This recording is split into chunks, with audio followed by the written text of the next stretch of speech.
And we're on! Hey everyone, welcome to the second episode of Star Wars Legends, a podcast where we talk about the EU, old canon and new canon. Here with me I have Dylan, aka John Tuttle, coming back. He runs the raids and stuff. Nothing really important except for the continuation of the expanded universe. You know, don't worry about it. And we got a new guy with us, Matt Wilson here, a.k.a. the Geeks Attic. Yep. Hello. Welcome. So, Mr. Matthew, tell us how you got into the Star Wars expanded universe. Well, I first got into it whenever Disney bought Lucasfilm. I wanted to know what the original story was that George Lucas had approved. So, I went to the bookstore. I had no clue where to start. So I just picked up random book, picked up Death Troopers, read it in like a week. I loved it. It was awesome. Good book to start on. And then I went back and did some research, picked up the Thrawn trilogy, and picked up a lot of stuff from the New Republic era. So I'm still working my way through slowly. Started picking up some new canon stuff. And I plan to get back to the old stuff, the Legends, pretty quick. So, yeah. Good. Yeah, I accept new canon people on here, unlike another show that acts like jackasses to people who read new canon. I won't name names because I'm not an asshole like someone else. So passive-aggressive. I love it. I love being passive-aggressive.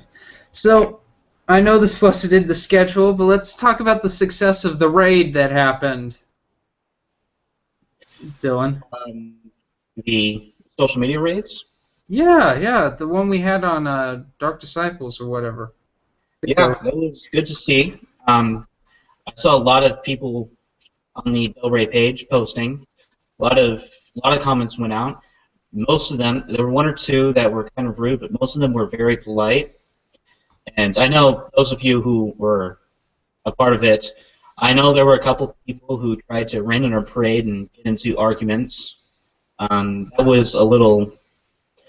I hate seeing that because, we're not trying to get into arguments with people. Just post your comment and just leave them alone because that's not what we're trying to do here. But other than that, we did pretty well. Yeah. It was nice that I commented on it because I stopped doing the comments after... what was it? A New Dawn, when they deleted everyone's comments.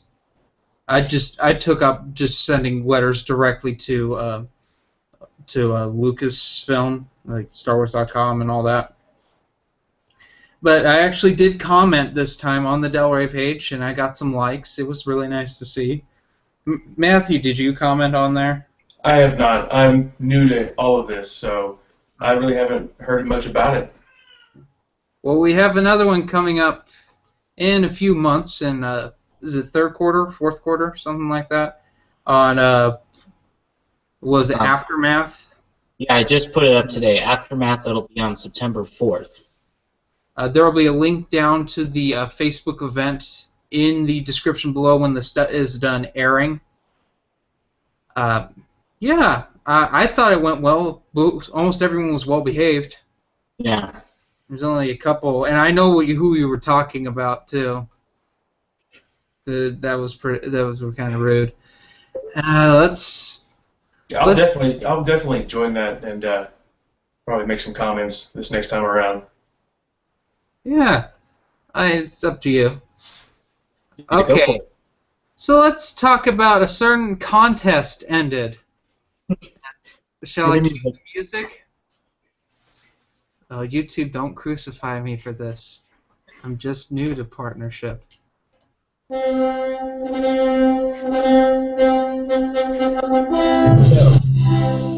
Wars Hasbro Black Series poll. The winner was just announced yesterday.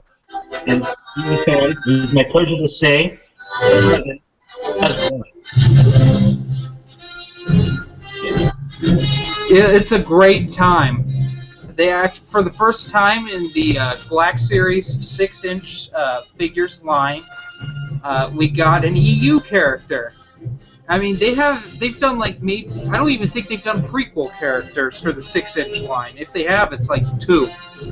Yeah. It's mostly original trilogy characters, and I'm going to cut that out because it's too loud. This is like when I played Pound Cake that one time I did Star Wars reviewers.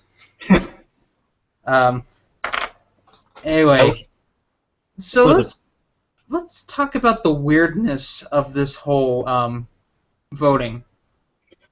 Well, it was a bunch of polls that we were told, like, each website was going to run a poll, and, like, the winner, where everyone just basically says a character in the comments, or how emails a character, whatever, and they tally of all those and have, like, a top 5 or 6 for the polls. And they send those numbers to Hasbro, who collects all of those, and picks 6 characters that would be in the final poll.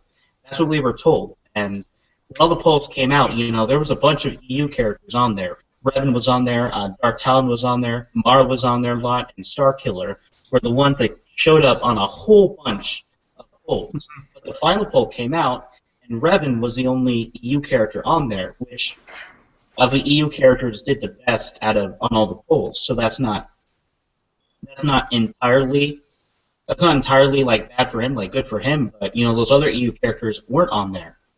But a character that was, which was not hardly any of the polls, was Sabine.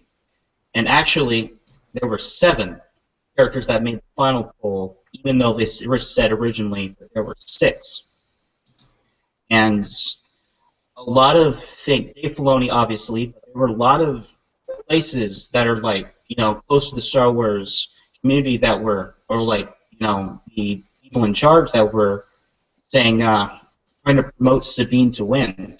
And it was close. Not really close. It was pretty much a 2-horse race with, I think Sabine finished around 28% of the vote and Revan was about 41%. But Sabine was climbing up, and a lot of people in the movement were thinking there might be a little bit of unfair play with what they were going to do, because it seemed like Sabine was destined to win, that they might screw us over and have her win. But Revan won the original poll. He was the first winner, and then they went ahead and added Sabine as the bonus winner. Well, she was the one that went in second. She was second. In all fairness, in that last poll, I was looking at that because Revan's deadlocked for a couple days there near the end, and Sabine's just kept going up, and I'm like, oh Lord, oh no, we're not gonna have Revan, because you know we needed something that different, and I mean I would have been fine if Sabine won.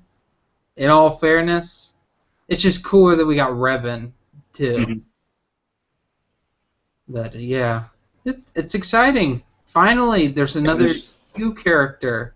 Yeah, there's still hope for the EU, so can't give up. Yeah, because there hasn't been a single EU character in the 6-inch series. There's only been a couple in the 3-inch or whatever.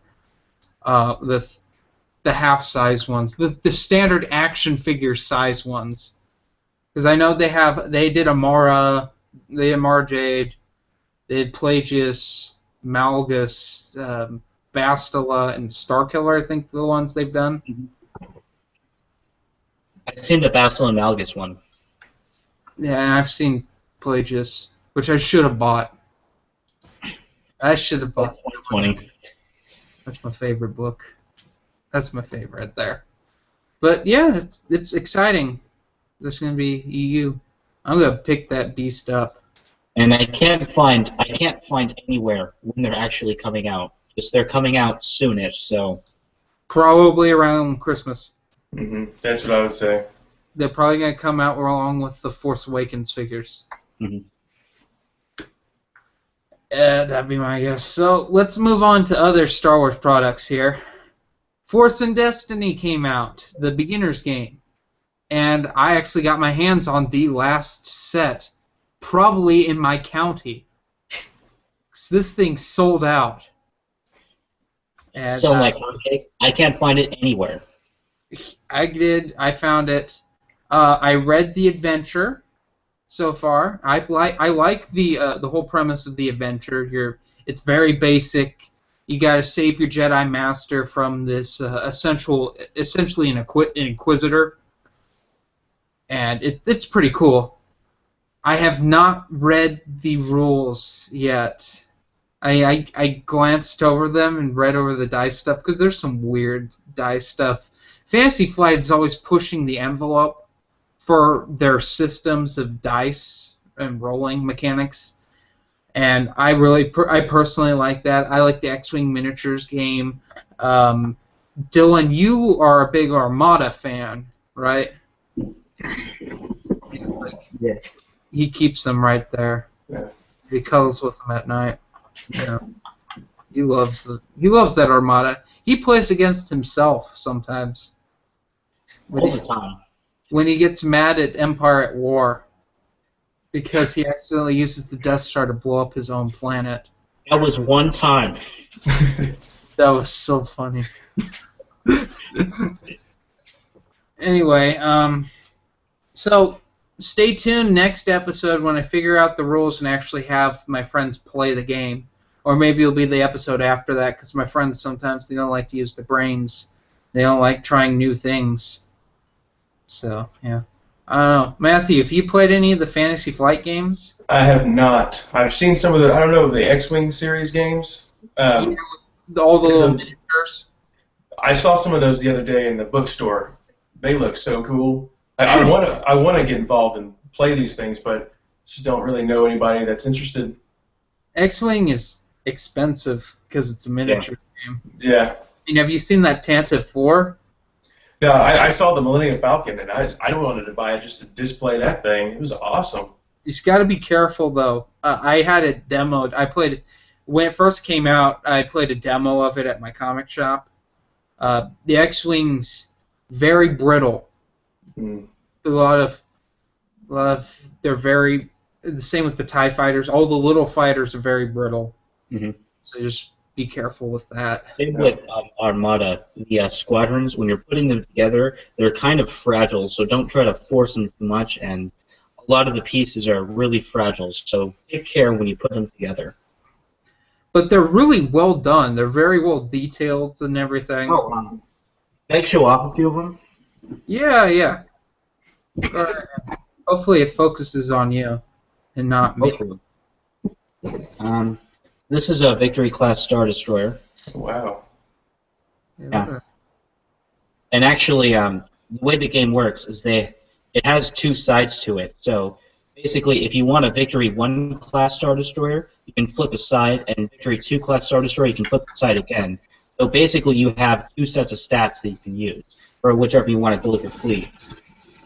And all the ships are like that. Like, you basically, even though it's one ship, you can have two ships to do the customization. This is a Nebulon B frigate. Detail on these are amazing. I won't go through all the expansion stuff because we'll be here forever. Yeah. Don't you own almost all the expansions? I own all the expansions that are out, but I'll just go through the core game stuff right now. And this is the CR-90 Corvette. Yes. I really hope it's focusing on me when I go silent. That would be so pretty. really bad. And then for squadrons, these are your TIE fighters. And obviously the squadrons are not within scale of the ships. The ships are within scale of each other. The squadrons are not the scale with the ships. They have to be a little bit bigger so you can actually see them and maneuver and play with them. Well, in the X-Wing miniatures game, everything is to scale, which is why it's more expensive. And then there's also Imperial Assault that involves ground forces, as I recall. Mm-hmm. And then the X-Wings. Dylan, what's your favorite of the expansions, just real quickly? My favorite of the expansions? It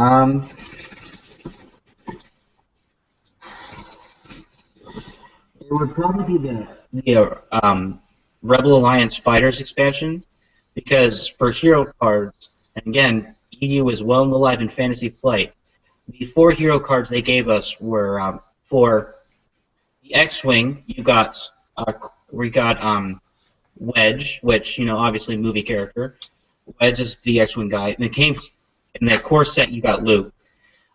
Y-Wings was Dutch from, again, another movie character. But then for A-Wings, you got Tycho. And then for B-Wings, you got Ian Farland.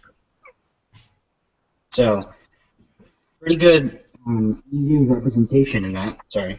Because we all know Tycho's favorite fighter is the A-Wing, even though he used it in one book. Yeah. And then he flies an X-Wing for the rest of his career. Yeah. I think even still, he's like the most well-known A-Wing pilot of the expanded universe, so that's why they gave it to him. Tycho, best character. Doesn't show up in the movie, but he was in all the battles in Return of the Jedi. I have a funny story in a playthrough with Tycho. The hero unit for the TIE Advance, which is in the Imperial fighter expansions, is Darth Vader. So at one point in a battle, basically Tycho and Darth Vader led squads against each other, and it got down to Tycho and Darth Vader, and each of them were in like a squad for like their own ship, and they just come in, and Darth Vader was attacking, and he attacks just enough to kill Tycho's last A-Wing. But the A-Wing has the counter ability, so if it gets attacked, it can attack back. So Tycho rolls to attack and rolls just enough to kill Darth Vader. So in one attack, Tycho and Darth Vader killed each other. That's great. So, alright, let's get to the main topic at hand. This is a Tartakovsky Clone Wars retrospective, not a Filoni Clone Wars retrospective. But we'll be talking about that briefly as well here, because the two get compared a lot. So, Please, if you're not familiar with them. Clone Wars. I remember when they aired between cartoons. Mm-hmm. It was weekday nights, Monday through Thursday at 9 o'clock. The episodes would run from 9 o'clock to 9:05, 9:06, and then the cartoon that was regularly scheduled would start right there, and it would be missing a commercial break. But every day, 9 o'clock, I was just like in front of my TV, like, okay, I'm gonna watch it. And then the other cartoon would come on, and I'm like, done. I remember when they aired the last 5 chapters, right before Revenge of the Sith came out. Oh, I know, and it was the perfect lead-up. Yeah, I remember watching them online. They released them online as well. I don't know if they came out like a week later or what, but I remember back in college, me and my roommate would sit there, same time, just watch it. We loved it. Too short, leave you on the edge of your seat. But that was the point. They were very serialized, which is. I don't want to get into hating on Filoni right now. We'll save that for a little bit later. It followed a lot of, and this is Tartakovsky in general, it did a lot of show not tell, which is why it could be so quickly. There was a lot of character development that would go into like 20 seconds of just watching in action, which could have taken minutes to explain, but they show it, and because they show it, they can get it done faster, and which helps the action, because the action can happen, and you can condense more into 5-6 minute episodes. Yeah, I was so into this that I have the actual comic books back there. There's little digests right next to Dark Empire. I have all of those, and that's 10, 12, something like that, volumes of. It was just the same art, and it was the similar. They were all little teeny tiny stories in these digest books that would come out like once every couple months, and I was obsessed with this when it came out. Yeah, it was good. It was the shit. But we had some. Dylan and I watched this together recently. Like we got on Skype with another person who shall not be named, and we all watched this together. And like we just marathoned it back to back to back. Which, by the way, being told both seasons is 2 hours long. It's like 2 hours and 15 minutes long, so essentially a movie. But it doesn't feel like that. It feels like an hour. Yeah, it's really fast-paced. Yeah, especially that first DVD, Mm. which goes through the majority of the show. Because those last 5 chapters, they made them longer so that way they could tell the lead up to Revenge of the Sith. Mm-hmm. Because they in this thing like won awards and all sorts of crap. But of course, Dylan and I found continuity errors. Mm-hmm. Uh-oh. And by like continuity errors, I mean, there was a scene where there's a Wookiee and like his son that are hunting on Kashyyyk, and they hunt and like they throw a spear and like it hits something metal and they land on the forest floor of Kashyyyk, which in the expanded universe you learned that on Kashyyyk you don't go that low. Like Wookiees stay high where it's safe. The deeper you go into the underbellies of Kashyyyk, the more dangerous it is. So it's not conceivable that 2 Wookiees would be that close to the floor on the ground level at Kashyyyk. Mm-hmm. It's little things like that, and we kind of touched on this in the last podcast, but why do we always give it a pass?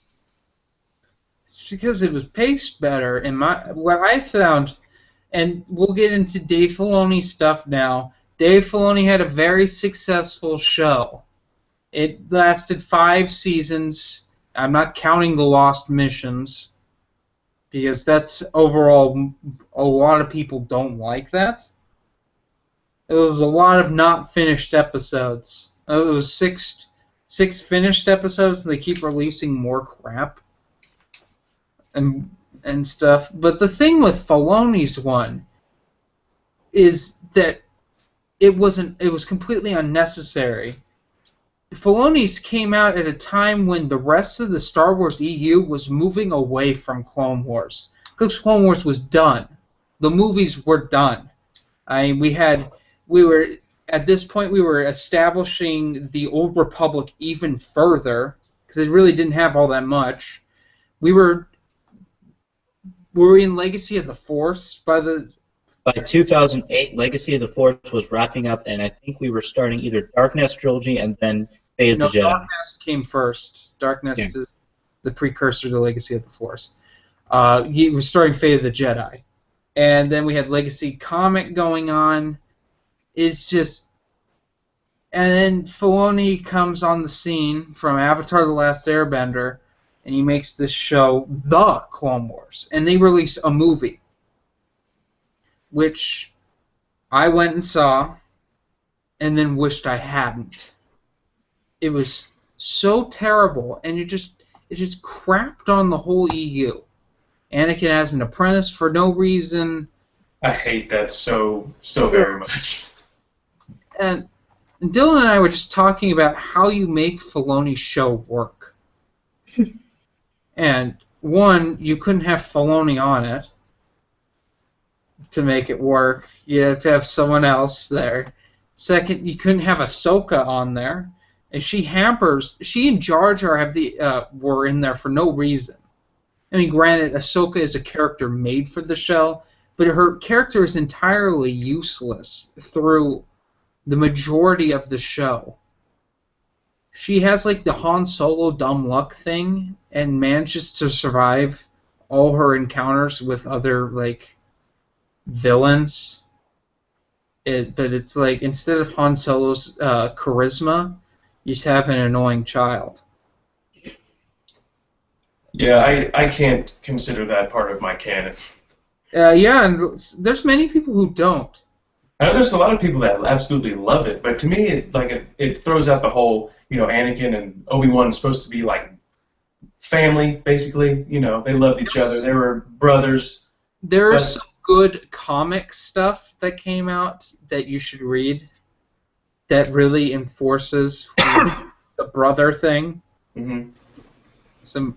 That was Republic Run. That was what I was also obsessed with during Oski's Clone Wars. Yeah, I just think she took away so much from the story. Yeah. Sorry. And what are some... Well, we give Tarkovsky's Clone Wars a pass because it was coming out fresh and new. It was like the first thing out, really. It had droids that jousted. I mean, how cool is that? It had a Jedi Master in front of a bunch of clone troopers, and the ship's crashing down. He's just like, "Oh, let's just take over a Confederate ship," and they all jump like on jetpacks onto the ship and take it over. Yeah, you had the underwater lightsaber battle. Yeah, That was awesome. Yep. There's some really good stuff in Tarkovsky's Clone Wars. And at the time, when the stuff was coming out, it didn't really affect anything.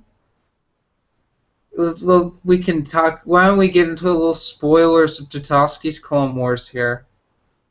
People should have seen it by now, so I don't feel like... Yeah.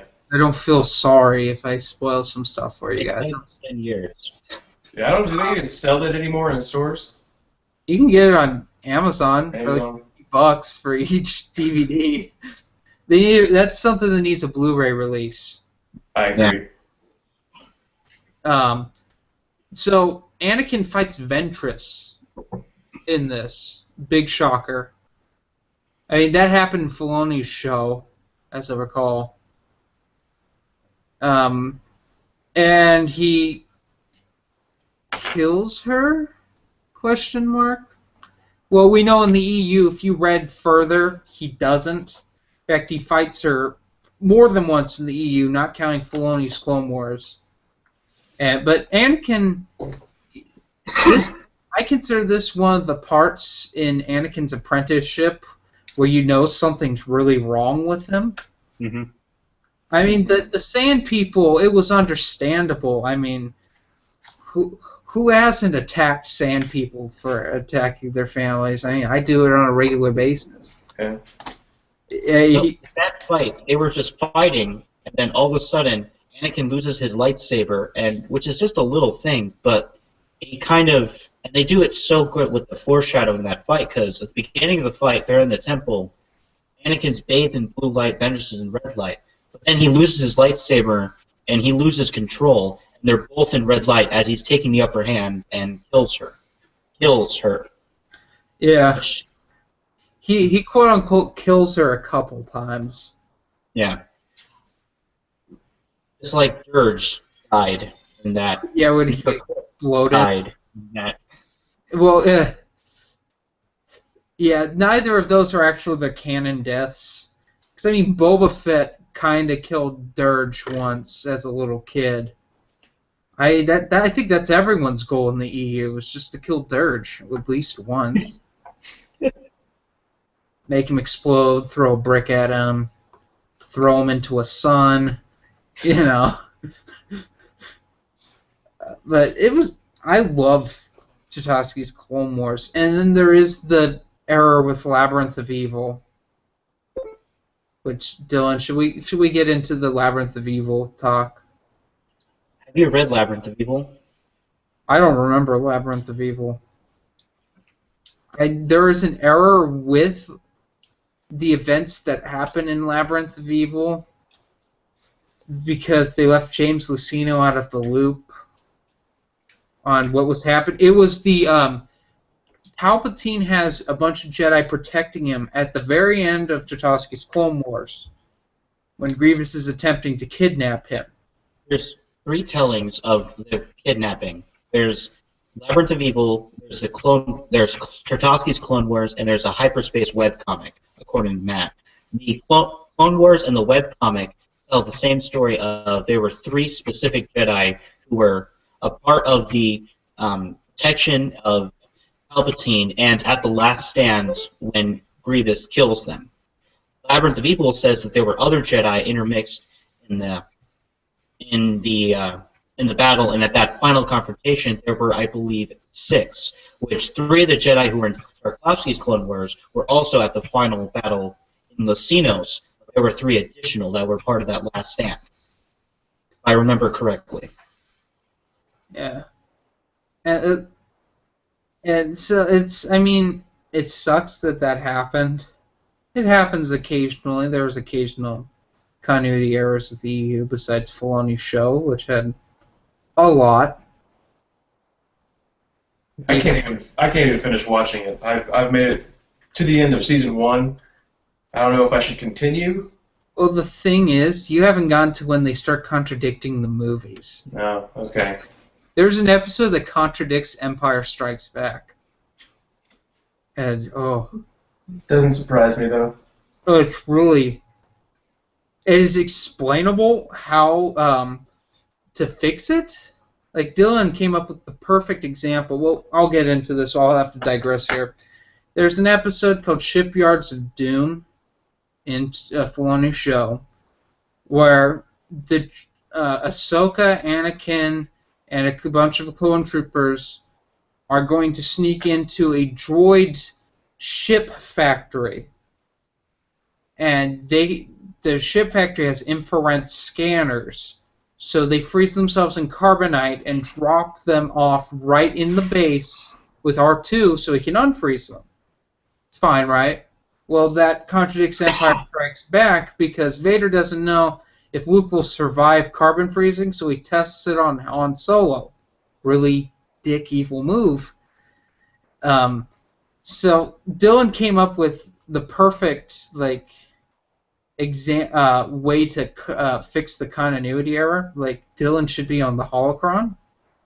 My fix was that the Bespin carbon freezing chamber was either new or that there was something happening where they had just got it fixed, so they weren't sure if it was like still if it could work or if it was still good. So that's why Vader had the doubts, like, oh, he doesn't survive. They're not saying like, oh, it's never been done before. Just, oh, this is a new facility, or we just fixed this facility. Is it going to work like it used to?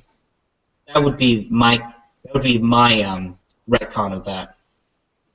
Yeah, that's understandable. But, we didn't have upfront continuity errors of that in Tartakovsky's Clone Wars. Sorry, go ahead. You go ahead, man. I was going to say, maybe smoke inhalation kind of damaged Anakin's brain.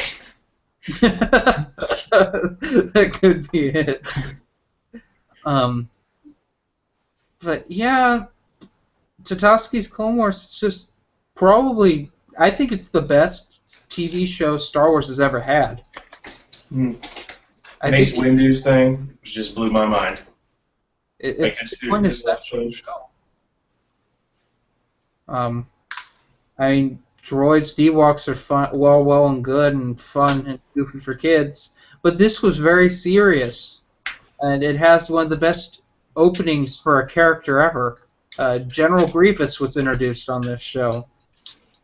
And I mean, when Grievous was introduced on here, it exploded. They introduced him in a miniseries called Obsessed, and they introduced him in his own comic book series. And in those, he didn't really talk. He wasn't this bumbling buffoon that he is in Filoni's show. He was really terrifying. He took on 7 Jedi, 5 Masters, a Knight, and an Apprentice. Killed 3 of them, incapacitated another 3, and would have finished off Ki-Adi-Mundi had the ARC-Troopers not showed up. Yeah, with the greatest ship ever. I have that ship in action figure form. That's awesome. I love it. I love the show, and I love Grievous's voice in that. I like that more than the guy they got in the movie. Mm-hmm. Yeah, the guy in the movie. That show explains it too. Why he's like his voice changed and he's coughing. Mm-hmm. Because at the end of it, when he's getting away, May's force crushes his chest. Spoiler. Yeah. And there was almost they actually gave Tartakovsky had the choice to kill an EU character off. A movie character, not just an EU character. Yeah, a movie character off. I say EU because she got her character in the EU. She just shows up in one scene in Attack the Clones, and that'd be Shakti. More famous for her fan service outfit in Force Unleashed that was completely unnecessary. And her apprentice, even more fan service outfit. And also annoying. in my top 5 and most annoying EU characters. She's ranked at 5. But I mean, they talk about it in the audio commentary, this of the decision, because the way they tell it that Lucas was going back and forth on whether or not he was going to kill Ahsoka, or not Ahsoka. I'm getting that mixed up. Shakti. At the end of the same species. Okay, what do you want from me? There was actual talk. Lucas actually wanted Ahsoka dead anyway, and Right. Filoni said no for that. Lucas was going back and forth on if he was going to kill Shakti or not, and at one point there was, that deleted scene that's on the episode 3 where like they kill her on the bridge of, on the Grievous' ship. So they're going back and forth in that, and they decided they put us the episode like, okay, we're not sure Lucas is going to go, so let's just not kill her. She gets tied up, and he leaves her for dead essentially, and then Mace Windu finds her. That's what they ended up doing, and they said we probably should have killed her because the movie came out and then she wasn't in the movie. Yeah, she wasn't even in Order 66. And that deleted scene isn't like it's an unfinished scene. It's a completely finished scene that they cut out last minute. Mm-hmm. It'd been cool if there was an option where you could keep in deleted scenes. That'd be so cool. Yeah, but the thing is, former film major here, sometimes deleted scenes ruin pacing in movies. Yeah, that's very true. Very true. That's why the whole in the original Star Wars, when they did the special edition of the final battle with the Death Star, the pacing's off because they had to throw in more CG crap. Yeah. But yeah. I always liked the deleted scenes from Episode 3 when like the Padme and like other people who would eventually go on to lead the Rebel Alliance are like Mon Mothma and Oh yeah, when they establish that that group of senators. Yeah, I like those 3 scenes, and I would have loved to see them. But again, it's just the pacing. Revenge of the Sith was already a long movie, and having another 8-10 minutes of plotting senators. Yeah, when that's the thing that the fans hated in the last 2 movies. I'm still not even sure what happened in Episode 1. That whole Senate talk. Yeah. All I know is there were ETs there. And other Wookiees. By the way, you know what's really funny about the EU is like I hate the politics in the movies. I love the politics in the books. Because they make sense of them in the books. The whole thing in the movies is just not done well. It's not written well. It doesn't make any sense. I mean, Episode 1, the only reason it's watchable for me is because I read Darth Plagueis and Cloak of Deception. So that way I know what's going on. Like you brought up E.T., so does that make the movie E.T. Star Wars canon? This is the deal with that. So there's a senator called Senator Griebops, which is it's Spielberg spelled backwards. And it was a whole joke between Steven Spielberg and George Lucas to have ETs in Star Wars. And they actually have a planet that's from an E.T. children's novel. So a little bit of E.T. is in the Star Wars canon, just That's the funny. tiniest bit. That's funny, because I know in the E.T. movie, like somebody dresses up as Yoda for Halloween. Yeah. And he sees him, he's like, home, home. Yeah.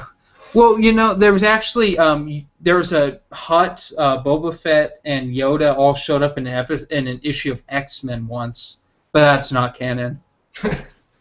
Way back, I think this was in 1981.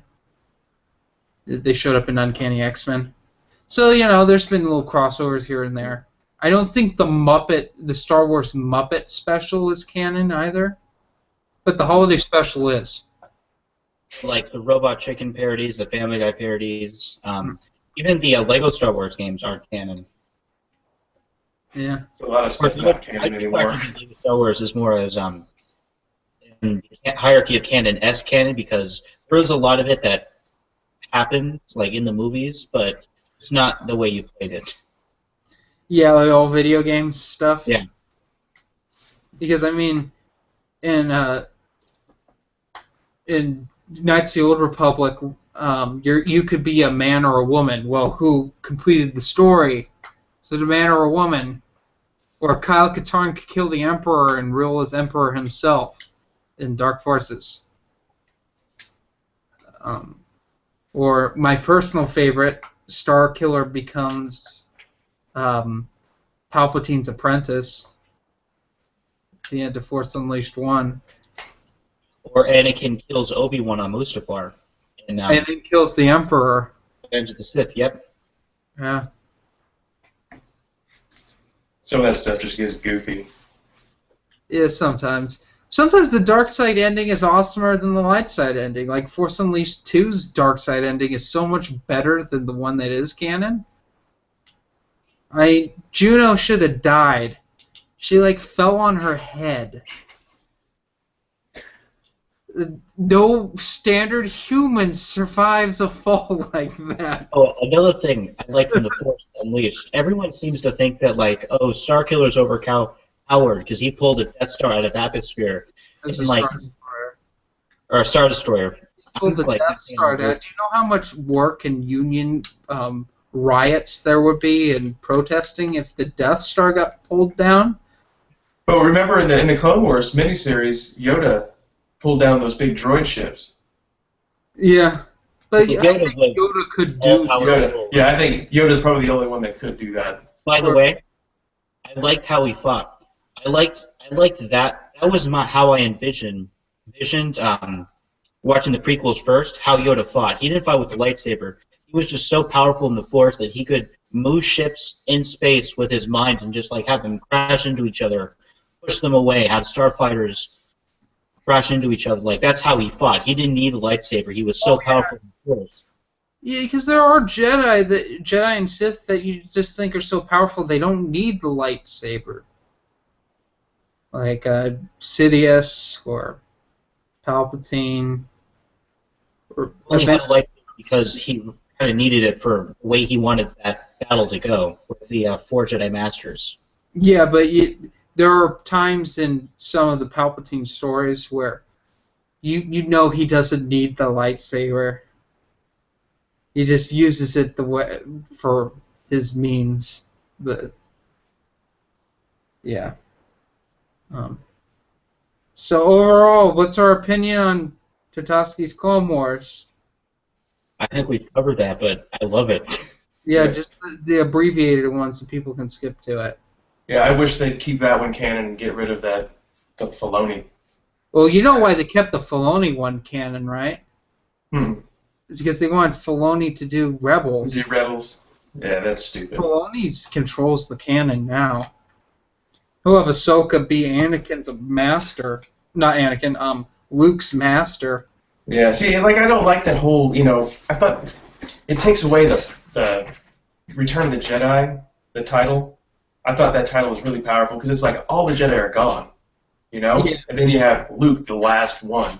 But, I don't know. You have all these Jedis running around. There. Kakuth kind of hid for a long time, and then he shows up in Legacy, and you're like, oh, I guess you're alive still. Because Legacy is like 150 years after. I had headcanon for that too. Yes. I don't know. So, what are we reading, Matthew? I just picked up something this week. Star Wars Dark Disciple. I didn't Part of think the you new were going to canon. read that. It's part of the Clone Wars. I know Christy Golden. She's written a couple of World of Warcraft books. I've listened to those in audiobook, and she's really good. So hopefully she makes the Clone Wars interesting for me. Yeah, in the old EU, she wrote the middle book, the three books in the Fate of the Jedi series. Yeah, I'm looking forward to it. I also just read Lando, issue number 1. How was Lando? Because I heard mixed talk on Lando. It's okay. I mean, I don't think the writers really nailed his voice. He says right. I'm not sure. There's Soul, Maliv, Oh, and it's Mouse. Charles Soule. Okay, Just Charles Soule just signed a contract with Marvel, so he only writes with them now. I liked his run on Red Lanterns. He also did a really good Swamp Thing run after Scott Snyder left the book to write more Batman. So Charles Soule is a good writer. He's an interesting guy. He's a lawyer during the day, and he just writes comics by night, that's sort of. pretty awesome. Um, But yeah, he he didn't really get the voice right though. I mean, Lando says brother a lot in this comic, and I don't remember him saying brother in the movie. never said brother. It's like I'm reading. It's like I'm reading Hulk Hogan or something. I don't know. I don't like the voice of the story, but the storyline is pretty cool. Is the art good? Yeah, it's actually pretty cool. It's basically like the cover throughout. Oh, Kind of okay. like a watercolor type look to it. It's interesting. Okay. And I'm not sure if it's supposed to be a limited run or if it's an ongoing. It's a 5-issue mini. I looked at the solicits. Okay. Well, that's good. Someone read that in here. That's good.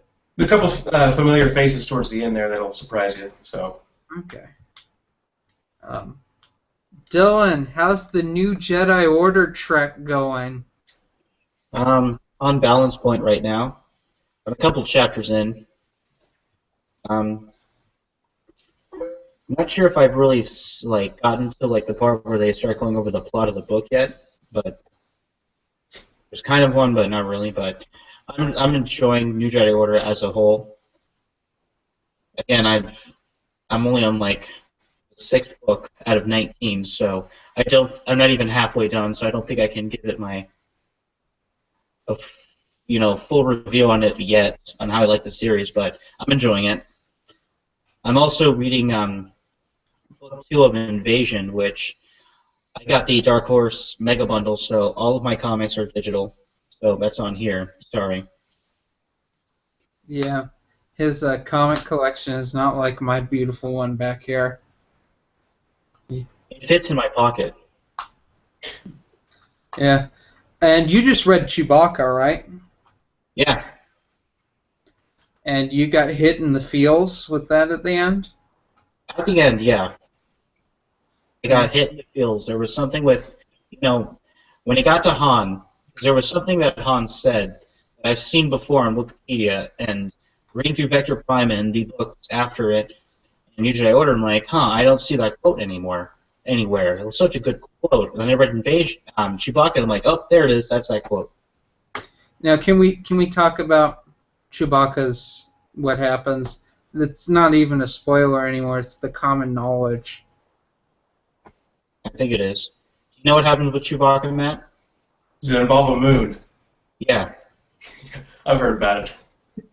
Yeah. I haven't made it that far in the EU, but no, that's from where you are now. It's a long ways away. see, I think on my EU run, the next book I've got to read is the Crystal Star. Oh, you're ahead of me then. Yeah. I am doing a reread of New Republic, and I started when you're doing chronologically, which I didn't even make any sense what I just said. I'm reading Truce at Bakura, and I'm barely further than I was last time we talked on this podcast. I got through a book. The enemy in this is really weird. Mm-hmm. They're sucking the life force out of people and putting them into droids. What I got out of that.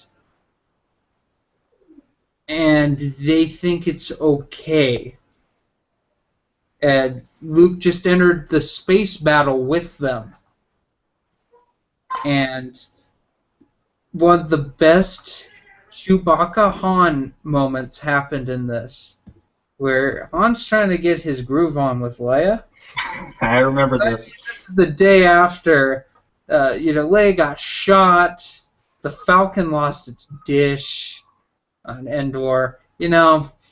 It's been a little rough time, and Han's like, I finally got the girl, and he mentions to Chewie to make up a nice place. And then they go into like the room, and Chewbacca's just throwing pillows all over the place. And then Han's like, "Oh, Chewie doesn't understand human stuff." And then we cut to next chapter, and Chewie's like, "Oh, Han doesn't get civilized things." So we get the cultural difference, and it's really funny. Berry wine, and then they get into a fight with drones, which was pretty intense. Yeah. Not gonna lie, really good. But I'm not that far in. Hopefully next episode I'll be farther in. I'll actually have time to read, but things got a little heated up for everything, so yeah. You'll get to the one part where that one thing happens with that one character. Please. In that one part? Yeah, that one part. People who have read Retrospective, you know what I'm talking about, right? Okay, John Sadler. Okay. Don't bring this on this podcast. I'm not John Sadler. So, guys, if you have questions for us to answer, we gladly answer on this podcast. So just comment them down below, and we'll get to them next episode. And the main question should be, is Dylan really just Dylan, or is he also John Sadler?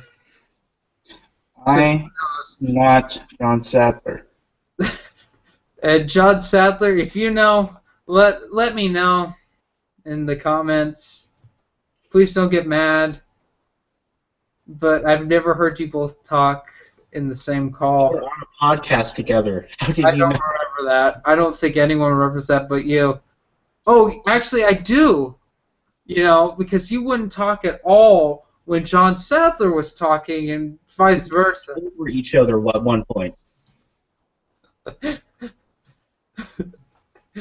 Dylan, how red are you?